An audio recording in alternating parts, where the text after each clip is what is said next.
What's up, everybody, and welcome to the first Urgent Transmission. This is going to be a conversation between me and Cody. We're going to be answering some frequently asked questions here, and yeah, it's going to be a great time. We're going to hop right into it. What's up, Cody? What's up, guys? We're hanging out. Yeah. This is fun. It is currently 12:33 at night. Yeah, so we're a little tired. We wanted to get a run at this because we have to wait on the parts for the 4L60E, so it is what it is. All right. You got some questions for me? I got some questions for you. Lay them on me.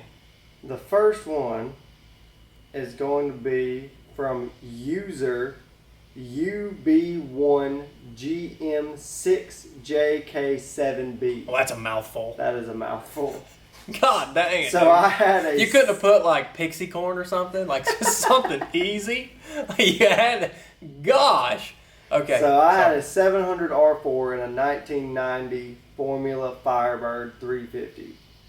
So it burned up with 700 miles brand new. He's asking... Where did he set his TV cable? He's asking, did it have a different spline?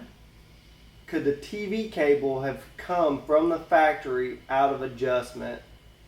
I'd have to go back and see what the dealer did. It's a great video, you guys. Working hard will take you far. God bless you both. Wonderful comment. Yes. Wonderful comment. Sorry I made fun of your name, brother. I feel bad now. So it really depends on what happened to the transmission. It depends on if it lost 3 or 4 first or if it just burned it up, completely first.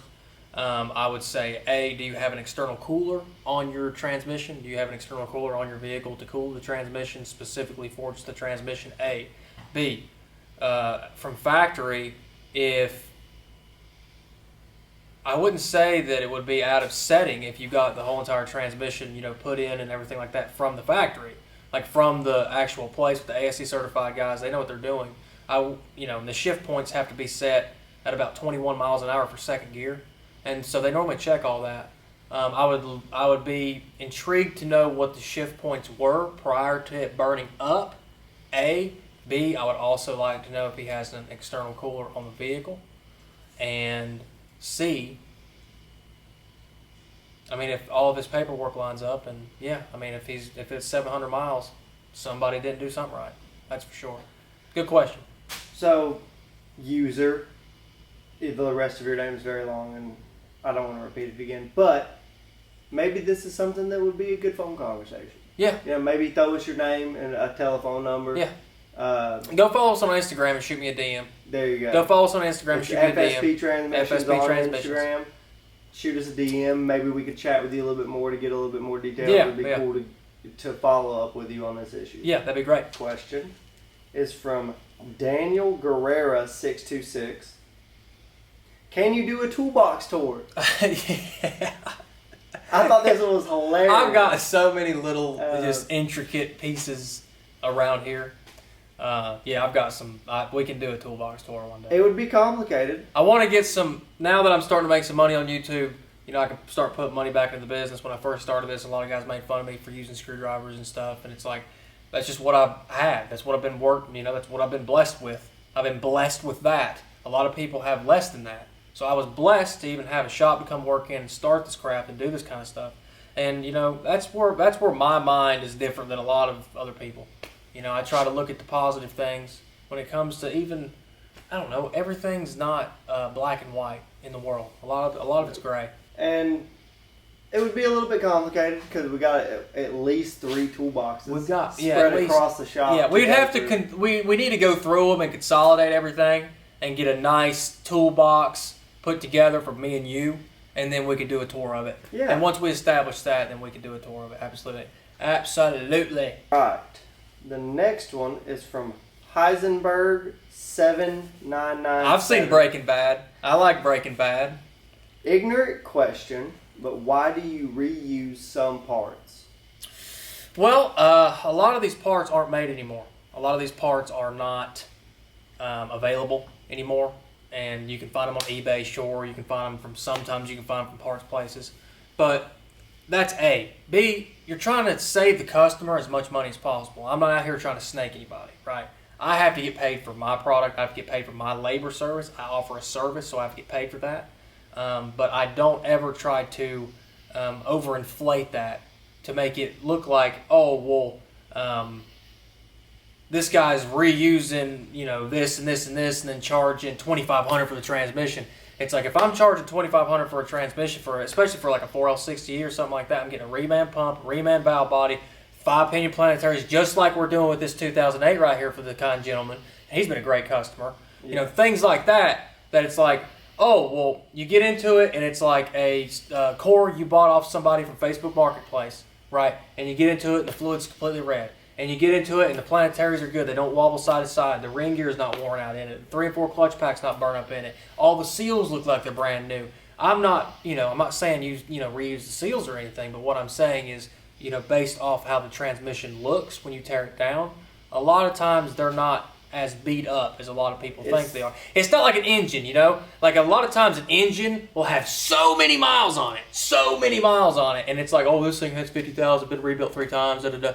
It's different with a transmission. And the reality is that these things are old. They're old. It's not like they're coming off the line anymore. I mean, a lot of the parts for the 700s, like we've seen, man, they're charging $400, $500 for a case online. Even the special tail housings that they used to make for them, the cast iron ones, those are like $200, $300 on eBay. So this stuff's not cheap, but it also depends on what kind of transmission you're talking about. It really does. Yeah, if you're trying to build a race car, you got to get performance parts. Yeah, if you're trying to build a race car, we wouldn't take a used part and throw it into a race car. No. If we find something that's in really good shape that's gonna last, there's no reason to not reuse it, because I can't just run down to an auto parts store and pick this thing up. Yeah, no, I know what you mean. And your Papal, it doesn't have $5,500 to rebuild a transmission from the ground up. Right. And when you're trying to go back with all those parts, you're like, yeah, sure, I'd give a good warranty on it. Yeah, sure. But at the end of the day, if the customer doesn't have their P's and Q's, where it's like they don't have that external cooler, they're not, monitoring their transmission temperature directly after a rebuild, those kind of things right there are super, super crucial. And a lot of people, they skirt the issue. And it's you have people that the people that don't have the money are almost more difficult to deal with than the people that do have the money. Not to throw anybody under the bus, and I know times are hard, but it just seems like, when somebody wants something done right and they got the money, it's like, do it right. And yeah, that test that you go through it, you make sure it's good. Specific process to make sure that these parts are. And guys, it's not like this is my first rodeo. I've been doing this for 15 years, and I'm 27. I was in a shop at 10. I was tearing down my first transmission at 12. I've been doing this for 15 years, solid 15 years. This ain't no like, oh, I've been in and out of it. I was building engines at 18 down in Charlotte. I was building V-twin Kawasaki engines for commercial lawnmowers at 18. So I have the brain for it. I know it's good. I know it's wrong. I know when a bad part comes in, I know when to replace it. I know when a bushing's bad. I know when parts are bad, and I know when to call the customer. I know how far I can push my limits. Absolutely. Great question. 100%. That was a really good question. Yeah. I really like that. It's a complicated answer, but it is. Ultimately it comes from a genuine place. Absolutely. If we can help you not spend more money than you need to. Yeah. And that's what I'm trying to do. That's what I'm trying to do with this channel. I'm trying to get as much information out to you guys as I can. And I know a lot of it seems sometimes it could be monotonous, but at the same time, I like making videos. Yeah. I love making videos. Yeah. And however far I can take this, I'm going to take it. And with the tear down stuff, we're going to be bringing a whole entire new fleet in next year. We're going to be freaking tearing down a whole bunch of stuff, building a whole bunch of stuff, a bunch of new stuff. We're getting into the Dodge diesel stuff, which is awesome. It's so cool. It's content that all you guys seem to also really enjoy. We had a reel that absolutely took off that because it was a 68 and people like seeing that. People like 68s. Yep, they sure do. 0GK0 or OGKO. Hard to tell. That's all right. His question was, he wants to see a 4L60E full reassembly video for a 2004 or newer. The question that comes in is that he's looking for recommendations on upgrades and also what parts he would need for a nice firm shift. Okay, so where I would start with that right off the top of my head, yes, we've got a video coming out probably in the next 2 days. It's a 2008 4L60 that we're doing. Now with this one, it's going back into something that's 400 horsepower. It's a 4-wheel drive. But I always put a 500 thousandths boost valve from Transgo in my transmissions. The pressure regulator spring comes with it, and the secondary as well, the stiffer one, and it's a little bit bigger, so you get a higher, pressure rate. Larger line pressure, bigger line pressure, you're going to go into second a little bit harder.